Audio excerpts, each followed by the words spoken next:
When I got to school that morning, the playground at Appleton Elementary was packed with kids running around, punching each other, and shrieking as usual. I took a deep breath and squeezed my way through the crowds. Whenever I saw one of my classmates, I waved and quietly said, "How's it going?" like I do every morning. And like they do every morning, they looked right through me.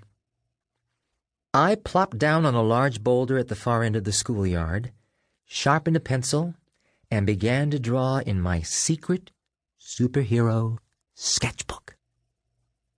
When I was really small, Chris would sit me in his lap and read to me from his humongous collection of comic books.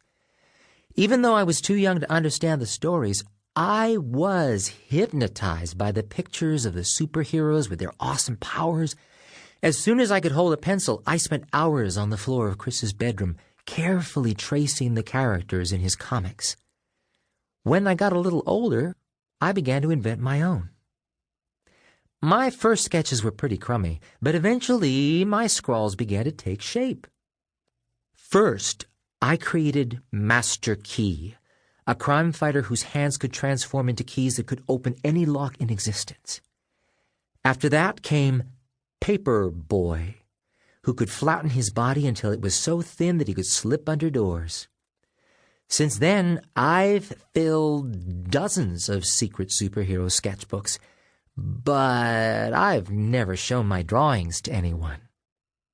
Except JJ and Cecil, of course. Juanita Josefina Gonzalez, JJ for short, is the tallest girl in the 4th grade, and with a head full of thick, untamed black hair, she cast a very recognizable shadow over my sketchbook.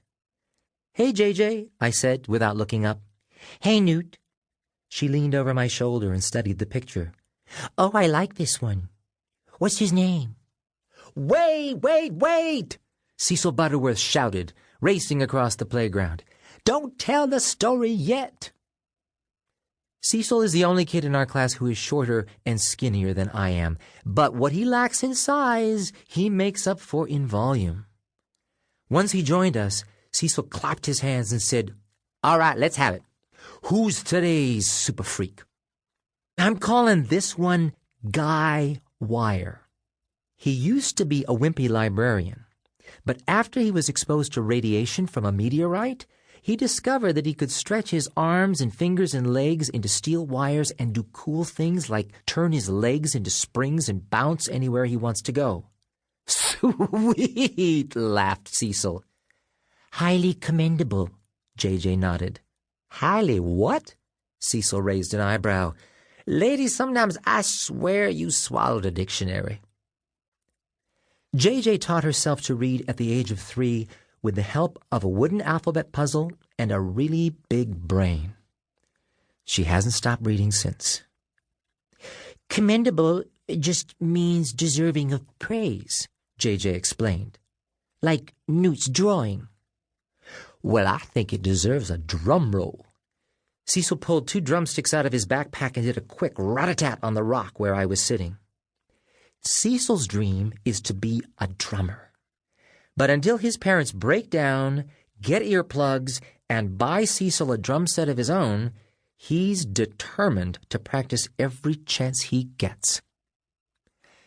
Cecil finished his drum solo with a crash, and then announced, "Okay, listen up. Does anybody remember what this weekend is?" "Please," I exclaimed. "It's the weekend of the big game." He shook his head. "I'm talking about Sunday." JJ and I shared a shrug. "Hello!"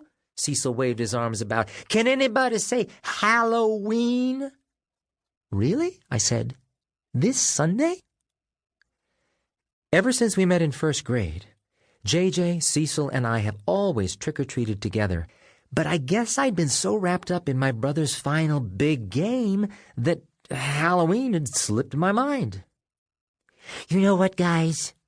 JJ twirled a strand of hair around a finger and squidged up her nose. "I'm bored with Halloween." "Bored with Halloween?" Cecil yelped. "I got 2 words for you. Free candy." Oh, come on, we're in 4th grade now, JJ insisted. We've outgrown candy. Now you're just talking crazy, Cecil scoffed. That made me laugh. Cecil can always make me laugh.